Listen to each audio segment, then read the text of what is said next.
Hello everyone, start करते हैं आज का सेशन और देखते हैं विलियम शेक्सपियर के कुछ इम्पोर्टेंट क्वेश्चन जो प्रीवियस ईयर में आए हुए हैं।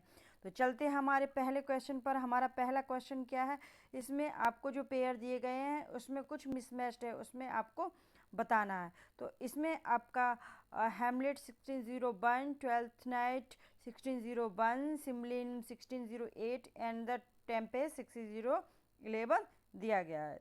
तो इसमें आपका लोक सेवा आयोग ने ऑप्शन नंबर सी को करेक्ट माना था कि ये मिसमैच्ड है। चलिए नेक्स्ट क्वेश्चन को देखते हैं। एक सेकेंड। नेक्स्ट क्वेश्चन हमारा क्या है, which of the following is not title of a play written by William Shakespeare. William Shakespeare ने जो प्ले लिखे थे उसमें से उनके प्ले का ये कौन सा टाइटल नहीं है। देखिए, विलियम शेक्सपियर ने हेनरी 6 भी लिखा है, हेनरी 4 भी लिखा है और हेनरी 8 लिखा है। फ्लेचर के साथ जब ये परफॉर्मेंस हो रहा था ग्लोब थिएटर में आग लग गई थी, तो लेकिन विलियम शेक्सपियर ने हेनरी 7 नाम का कोई भी प्ले नहीं लिखा है। तो आपका D is the right answer. देखते हैं अब इसकी कुछ डिटेल है वो भी देख लेते हैं। Henry 7 is not a title to play written by William Shakespeare. Henry 6, Henry 8 and Henry 4 are written by William Shakespeare. Next question पर देखते हैं। हमारा नेक्स्ट क्वेश्चन क्या है, when is the title of the thane of Cawdor bestowed on Macbeth and by whom. देखिए, जब आप play की स्टार्टिंग देखते हैं तो ये आता है और वो एक मैसेंजर आता है, वो कहता है कि आपको किसने, राजा डंकन ने आपको द थैन ऑफ कॉर्डर बना दिया। तो ये किसने कहा था, मैकबेथ से। तो इसमें आपका जो राइट आंसर होगा वो कौन सा होगा, following the defeat of Norway by Duncan. जब मैकबेथ ने नॉर्वे को हरा दिया था तो राजा डंकन ने उसको खुश होकर ये टाइटल दिया था। देखिए टाइटल क्या, ये पोस्ट होती है वहाँ पर, ये पोस्ट उसने राजा डंकन ने उसको दिया था मैकबेथ का। ये आपका प्ले मैकबेथ का है। The title of the thane of Cawdor bestowed on Macbeth following the defeat of Norway. The title was given by King Duncan, Scotland. देखते हैं नेक्स्ट क्या है, will all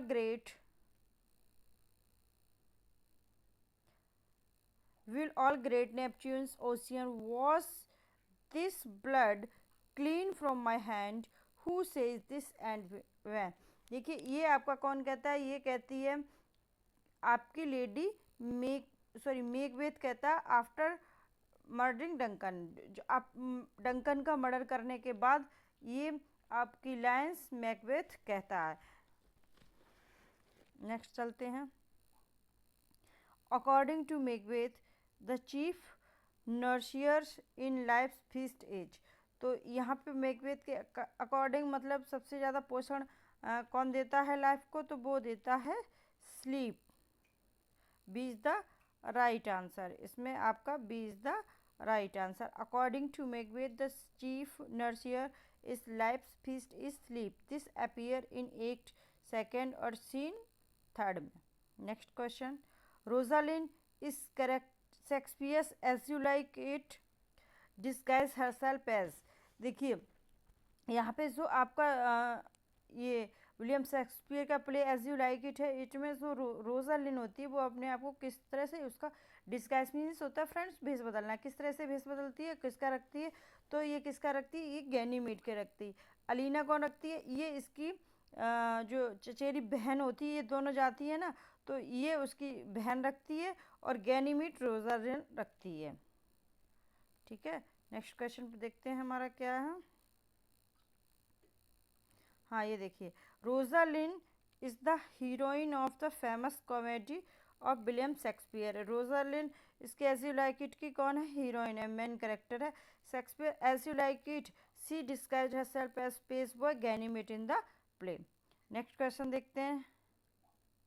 नेक्स्ट क्वेश्चन हमारा क्या, according to Jaques in his monologue all the world stage what is the seventh age. देखिए, इसमें आपके Jacques नाम के 7 स्टेज बताई हैं लाइफ की, उसमें से लास्ट वाली 7 स्टेज पूछी गई है कौन सी होती है? देखिए तो इसमें क्या होता है, B is the right answer. Second, childness and mere oblivion. According to Jacobs in his monologue, all the world's stage second, childness and mere oblivion in seven stage. Who utters the word, oh coach, coach, my pretty little coach, that you didst know how many fathom deep I am in love. देखिए तो ये आपका कौन कहता है? ये आपकी D Rosalind कहती है. In as you like it the words O coz coz my am in love is spoken by Rosalind, who is the heroine of the play. Next देखते हैं.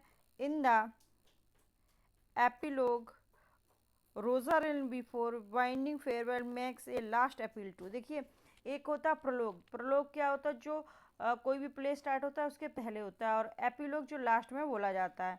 तो इसमें जो रोजालिन होती है वो ऑडियंस से विदा लेने से पहले क्या लास्ट अपील करती है? तो क्या करती है? C is the right answer. The women in the audience to like the play. Epilogue of the play as you like it is spoken by Rosalind. ये भी क्वेश्चन बन सकता है फ्रेंड्स कि एज यू लाइक इट में आपका जो epilogue बोला जाता है वो कौन बोलता है? तो वो रोजालिन बोलती है. In epilogue, Rosalind before bidding farewell makes a last appeal to the women in the audience to like the play. Next देखिए. Who said about Shakespeare that he knew small Latin and less Greek. तो ये आपका किसने कहा था? ये इनके जो कंटेम्प्रेरी राइटर थे बेन जॉनसन. बेन जॉनसन ने ये बात कही थी इनके बारे में. ठीक है.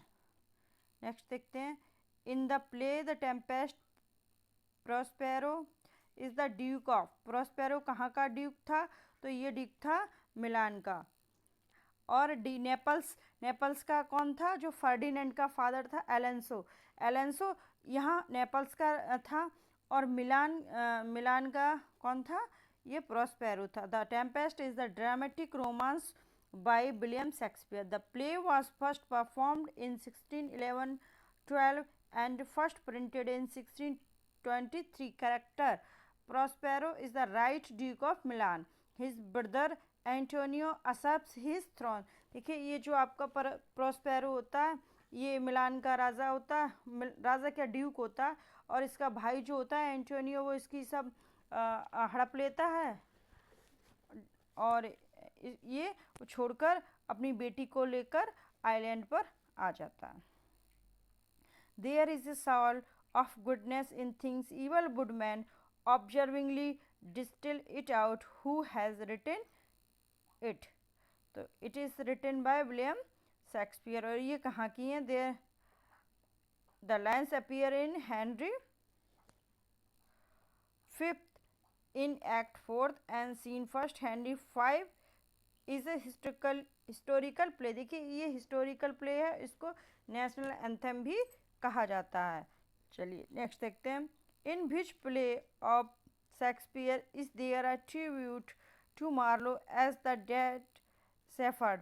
देखिए डेड शेफर्ड, इसमें मार्लो को किसमें श्रद्धांजलि दी जाती है?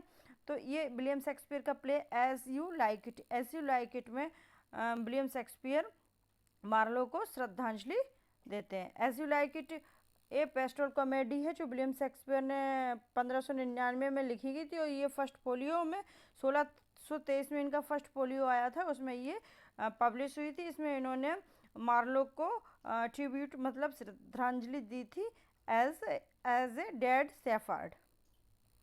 चलिए नेक्स्ट देखते हैं.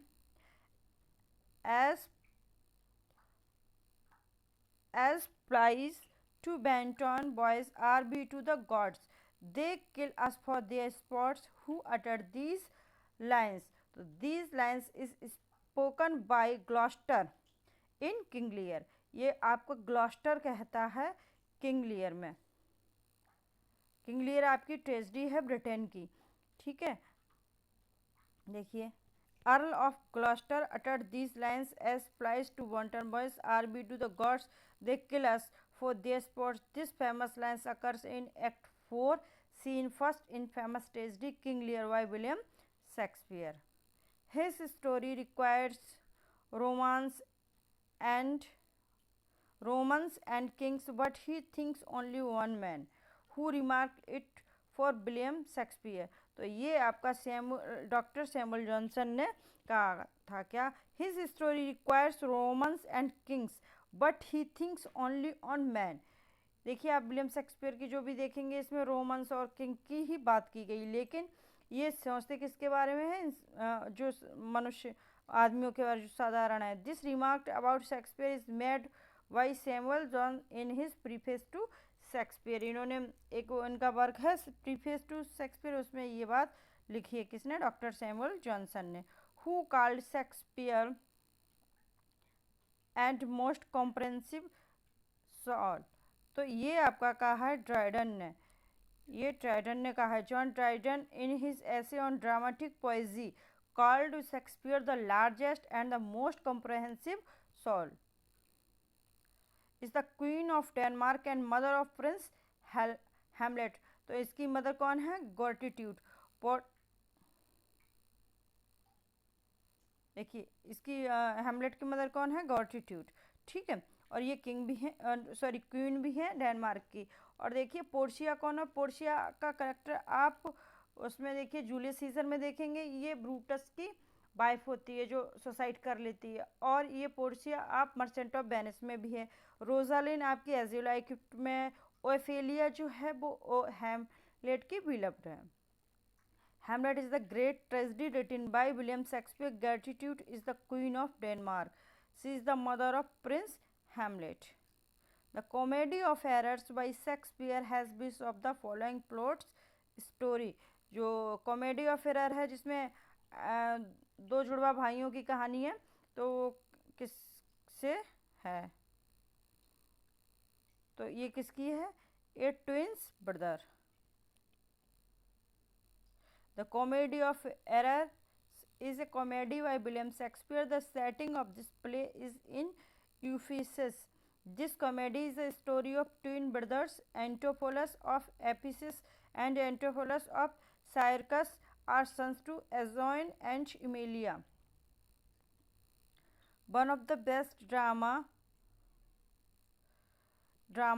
ever written by William Shakespeare, known as the darkest of the dark comedies.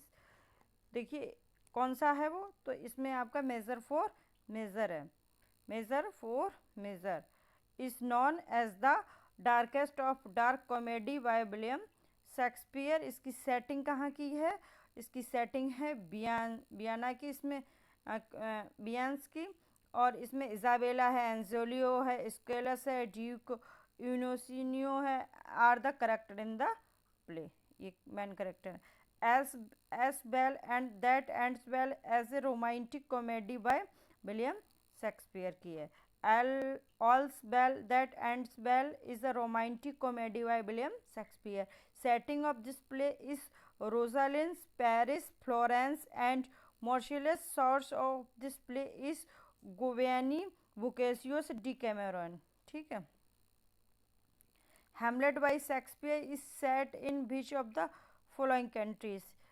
Hamlet जो है वो कहाँ की सेटिंग है? तो ये डेनमार्क की है, क्योंकि हैमलेट को प्रिंस ऑफ डेनमार्क भी कहा जाता है. Rosalind the centre female character appears in which of the following Shakespearean place? तो रोजालिन आपकी किस में आती है? एज यू लाइक इट में आती है. Rosalind the centre female character appears in As You Like It by William Shakespeare. She is the daughter of the Banniston Duke Senior, Rosalind and Celia. Franz Rosalind is the disguised of a young man Ganymede and Celia is the disguised of Elinum. देखिए इनके जो brother की daughter थी, कौन? सीलिया नाम था उसका. Next देखिए. A comic character by William Shakespeare is found in more than one of play. इसमें से देखिए कौन सा एक से ज़्यादा प्ले में पाया जाता है? तो वो आपका है सर जॉन फॉलस्टॉप, जिसको कैरिकेचर भी कहते हैं. सर जॉन फॉलस्टॉप एक comic character by Shakespeare is found more than one of his plays. Sir John Falstaff appears in Henry 4 part 1 में भी आते हैं, हेनरी 4 पार्ट 3 में भी आते हैं, और मेरी वाइफ्स ऑफ विंसर में भी आते हैं। ये आपका कितने प्लो में आता है? तो ये आपके 1 2 3 4 प्ले में आते हैं। Angels are bright still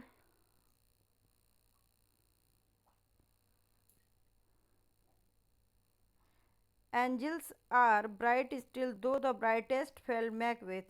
Who is the brightest referred by Shakespeare in this quote? तो इस क्वेट में कौन कहता है? लूसीफर। लूसीफर के लिए कहा गया है। Angels are bright still, though the brightest fell appears in William Shakespeare's play Macbeth.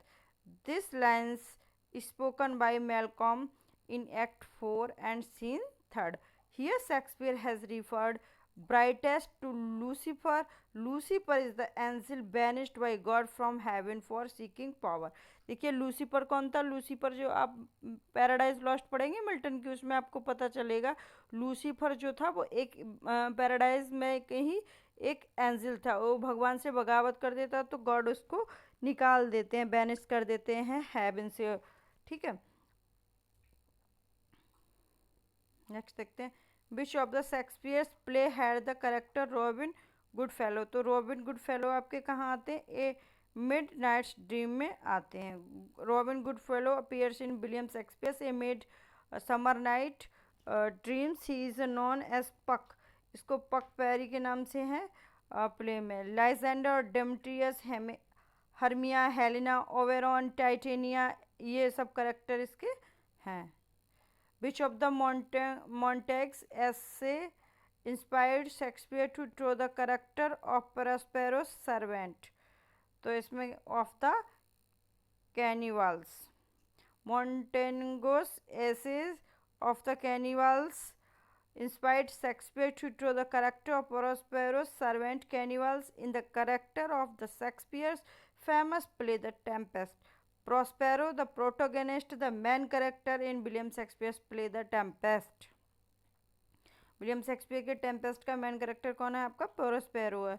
Who speaks the following lines in Shakespeare's The Tempest? For I am all the subject that you have, which first was mine own king. तो this is spoken by Caliban। ये line है आपका Caliban कहता है। The tempest is a play by William Shakespeare, probably written in 1610 1611, and it is a dramatic romance. ये dramatic romance है, और ये आपका विलियम शेक्सपियर 1610-11 में लिखा था। ये इनका स्वाइन सॉन्ग भी माना जाता है, ठीक है, विलियम शेक्सपियर का। और ये स्पीच जो दिया गया है ये कैलिवन के द्वारा बोला जाता है। Who is Macbeth at the beginning of the play? Starting में मैकबेथ कौन होता है? उसको बाद में तो उसको ड्यूक ऑफ कॉर्डर की वो मिल जाती है, उससे पहले कौन होता है? ड्यूक नहीं, देखो क्या कॉर्डर, नाम भूल गए, थैन ऑफ कॉर्डर मिल जाता। हाँ, ये देखिए वो स्टार्टिंग में कौन रहता है? स्टार्टिंग में रहता है थैन ऑफ ग्लिम्स, और उसको बाद में जब वो वहाँ से जीत के आता है तो उसको बाद में कौन सा मिल जाता है? थैन ऑफ कॉर्डर मिल जाता है। ठीक है, नेक्स्ट क्वेश्चन देखते हैं।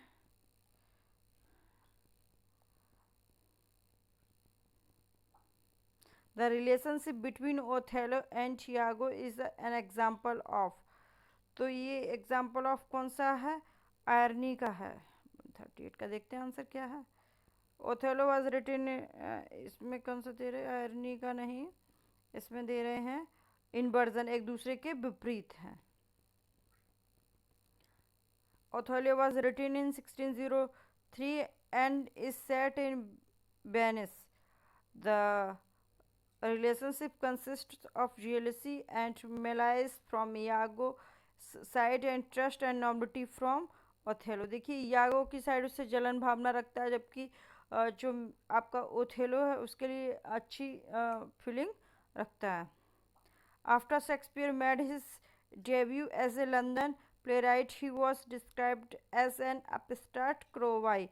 जब यहाँ से जब लिखना स्टार्ट करते तो इनको ये क्रिटिसाइज करके अपस्टार्ट क्रो कौन बोलता है? तो ये आपके बोलते हैं जो रॉबर्ट ग्रीन है, रॉबर्ट ग्रीन है वो ये बोलते हैं। और ये फर्स्ट रेफरेंस, ठीक है। नेक्स्ट देखते हैं। In which play by Shakespeare do we find bitter queens questioning the assumption of male politics. तो ये B is the right answer, Richard third में। Ripeness is all occurs in, तो ripeness किस में आता है, तो ए किंग लियर में ये। और रेडीनेस आएगा तो रेडीनेस हैमलेट में होता है, ठीक है। आगे हो सकता है क्वेश्चन हो। AC brightly Shakespeare tragedy was published in, तो 1604 में पब्लिश हुई थी। एंड्रयू सिसली ब्राइटली इनका पूरा नाम है, ये इंग्लिश एक लिटरेचर स्कॉलर हैं। और इनकी जो इनका बेस्ट वर्क वो कौन सा है, शेक्सपियर ट्रेजेडी, जो इन्होंने लिखा था 1904 में। एंड